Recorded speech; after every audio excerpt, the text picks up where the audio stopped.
लोकसभा चुनाव 2019 का आगाज हो चुका है और इस कड़ी में हम अभी मौजूद हैं पूर्वी चंपारण लोकसभा क्षेत्र में और हमारे साथ एक युवा प्रत्याशी हैं। नाम अनिकेत पांडे आजाद है और आइए हम इनसे सीधे रूबरू होते हैं और जानते हैं कि ये लोकसभा चुनाव लड़ रहे हैं, किन मुद्दों पर लड़ रहे हैं, क्या इनकी मांग है सरकार से।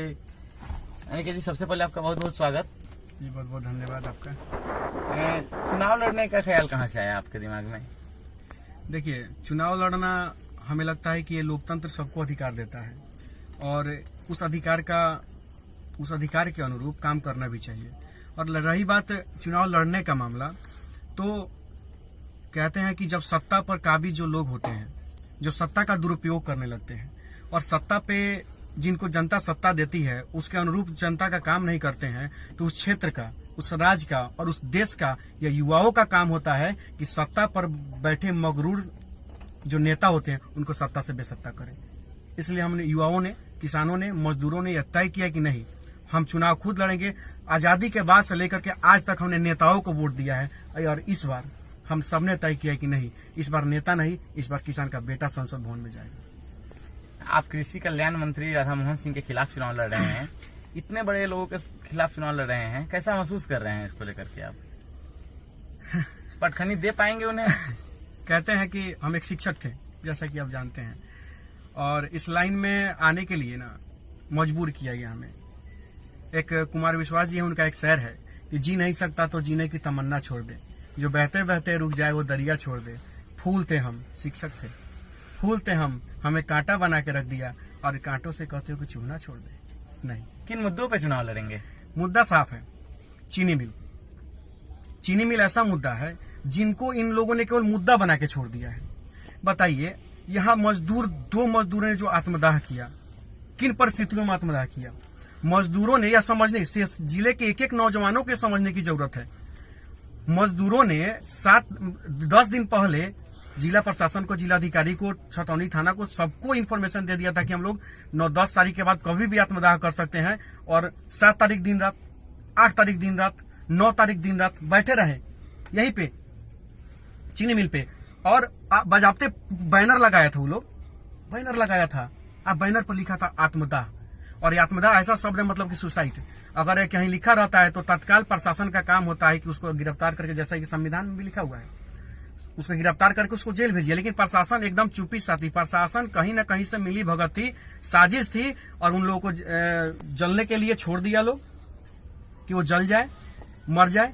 पता है क्यों? क्योंकि उन्होंने प्रशासन की, यहाँ के सरकार की, नेताओं की पूरी पुट्ठा रखा हुआ था ना, पूरा ऊर्जा पूर्जा ढीला करने वाला बात, पूरा सबूत रखा था उन्होंने। इसलिए उन्होंने, सब लोगों ने साजिश करके उन लोगों को मरने के लिए मजबूर कर दिया। जैसा कि आप लोगों ने सूरज बैठा का बयान भी देखा होगा। और इन लोगों ने केस को घुमा दिया कि उनको किसी ने उकसाया है जलने के लिए। तो सूरज बैठा जी ने इन सारे बयानों का खंडन किया मरने से 2 दिन पहले। उन्होंने कहा कि नहीं, हम पागल दिखते हैं कि कोई हमको कह देगा हम आग लगा लेंगे। सूरज बैठा जी ने कहा।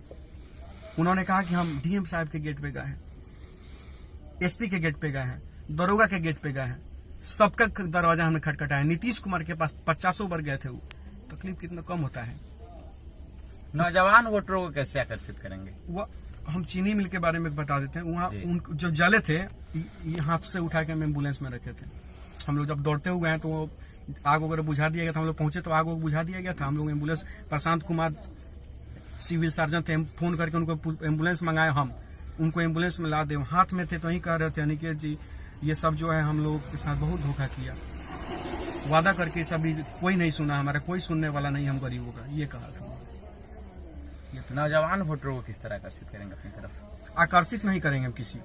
हमने सब नौजवानों को कह दिया, यहाँ पे पटना में रह के और दिल्ली में बैठ के कोई चंपारण का सौदा करेगा, हम चंपारण के नौजवानों का खून पानी थोड़े ना हो गया है कि हम सौदा करेगा लोग, चंपारण को बेचेगा लोग, दिल्ली में बैठ के खरीदेगा लोग। और यहाँ जिला के नौजवान, किसान, मजदूर, पिछड़ा, अति पिछड़ा, दबा कुचला, दलित, महादलित, अल्पसंख्यक, हमनी का सब को देखते रहेंगे ना।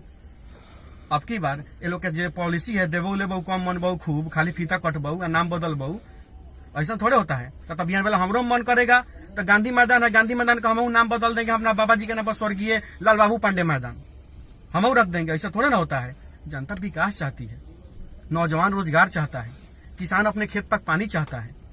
किसान कहता है क्या कि मंत्री जी आई हमारे खेत में कुदार चला दी ना, सार्वजनिक काम। जिला के 503 गो स्टेट बोरिंग बंद बा, कोनो स्टेट बोरिंग में से एक बूंद पानी नहीं निकल भाई। किसान का चाहिए? किसान के खेत के पानी नहीं मिली तो कहाँ से अनाज उपजी? अनाज उपजबे न करी तो पैसा आबे न करी, अब पैसा आबे न करी तो केसीसी लोन कहाँ से सदी? तो ये बार किसी को लुभाएंगे नहीं। एक एक नौजवानों का, किसानों का, मजदूरों का, सबका हक है कि इस बार यहाँ युवा सांसद बने, इस जिले का युवा सांसद बने। और हमारा माननीय चाचा महोदय, चाचा से हम पैर छू के आशीर्वाद लेना चाहते हैं और कहते हैं कि जब घर का बेटा जवान हो जाता है तो बेटा का कर्तव्य होता है कि बाबूजी को आराम कराए, चाचा को आराम कराए। तो उस फर्ज हम निभाएंगे, हम अपना चाचा को आराम कराएंगे। मंत्री चाचा को कहेंगे न चाचा हमने का जिला का जिम्मेदारी ले तैयार बनी, हमने जवान बेटा बनी, सब हमने का जीवन ले ले, सब ठीक होते हैं। आकाश प्रसाद सिंह आए हैं चुनाव लड़ने, वे भी अपने आप को नौजवान कह रहे हैं, शिक्षा रोजगार की बात कर रहे हैं। उनको आप कैसे प्रतिद्वंदी के रूप में देखते हैं? देखिए, प्रतिद्वंदी अगर हम किसी को नहीं मान रहे हैं, सबसे बड़ी चीज है यहाँ पर सीधे तौर पर लड़ाई है देश के कृषि मंत्री और एक किसान के बेटे के लिए। इस जिले में आप जैसा कि आप जानते होंगे 16 साल की उम्र से हम यहाँ पे संघर्ष कर रहे हैं, लाठी खा रहे हैं, सर फटता है, खून बहता है, अरेस्ट होते हैं। 17 बार अरेस्ट होकर टाउन थाना में हमको 8 घंटा को 5 घंटा रखा जाता है गिरफ्तार करके। न जाने कितनी बार लाठियां हमने खाई है। जिले के लिए एक एक बूंद खून हमने बहाया है। तो जिले के लिए खून बहा यहाँ का नौजवान, जिले के लिए आंदोलन करे यहाँ का नौजवान, और दूसरी जगह का यहाँ का नेतृत्व थोड़ा ना करेगा। चंपारण में नेतृत्व क्षमता थोड़ा ना घट के रही। हमने का देश के सबसे बड़ा आंदोलन हमने का दिल वही सत्याग्रह 1917 वाला, हमने के नेतृत्व लोग थोड़ा ना करी। हाँ, पहले ही हम बता दिए है ना भाई कि लोकतंत्र है, लोकतंत्र सबको अधिकार देता है।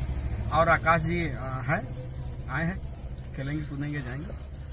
चुनाव तो है, ये है, सबको लड़ना है, लोकतंत्र में अधिकार है। लेकिन सीधे तौर पे यहाँ पे लड़ाई मंत्री चाचा, कृषि मंत्री और किसान के बेटा में, गरीब के बेटा की लड़ाई है। सामाजिक कार्यकर्ता से राजनीति की तरफ आप मूव अप कर रहे हैं, कैसा महसूस हो रहा है? और मतलब कल को राजनेता बन गए तो फिर अपने आप को सामाजिक कार्यकर्ता के रूप में जिंदा रखेंगे या राजनेता के रूप में? निश्चित रूप सामाजिक कार्यकर्ता तो हम है ही, वो मेरे खून में है, वो मेरे खून में है समाज सेवा करना।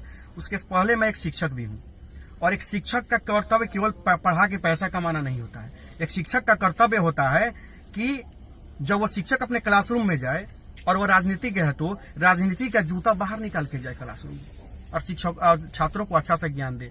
लेकिन उस शिक्षक का यह भी कर्तव्य होता है, जैसा कि चाणक्य ने कहा है, वो शिक्षक का यह भी कर्तव्य होता है जब राजनीतिक पोस्ट पे बैठे हुए लोग जब सत्ता का दुरुपयोग करने लगे तो शिक्षक का कर्तव्य होता है कभी कभी वो जूता, राजनीति वाला जूता हाथ में भी ले। इसलिए मैंने सोचा कि नहीं, एक शिक्षक का कर्तव्य होता है कि बिगड़े हुए बच्चे को अच्छा मार्ग दिखाना, उसी तरह बिगड़े हुए समाज को, बिगड़े हुए व्यवस्था को, बिगड़े हुए ये जो चुनावी माहौल है राजनीतिक को साफ करना, यही सब चीज है। बहुत बधाई आपको, आप जीतिए, संसद भवन जाइए, हमारी तरफ से बहुत शुभकामनाएं आपको। बहुत बहुत धन्यवाद। तो ये थे अनिकेत पांडे जो लोकसभा चुनाव लड़ रहे हैं, राधा मोहन सिंह के खिलाफ चुनाव लड़ रहे हैं और सीधे तौर पे कहते हैं कि चाचा भतीजे की टक्कर है। और इन्होंने अपने विभिन्न मुद्दों में बताया कि किसान के मुद्दे पे चुनाव लड़ रहे हैं, युवा के मुद्दे पे चुनाव, रोजगार के मुद्दे पे चुनाव लड़ रहे हैं और यह दावा करते हैं कि कृषि मंत्री श्री राधा मोहन सिंह को हराएंगे। तो ये थे अनिकेत पांडे। टुडे बिहार न्यूज से जुड़े रहिए, बहुत बहुत धन्यवाद।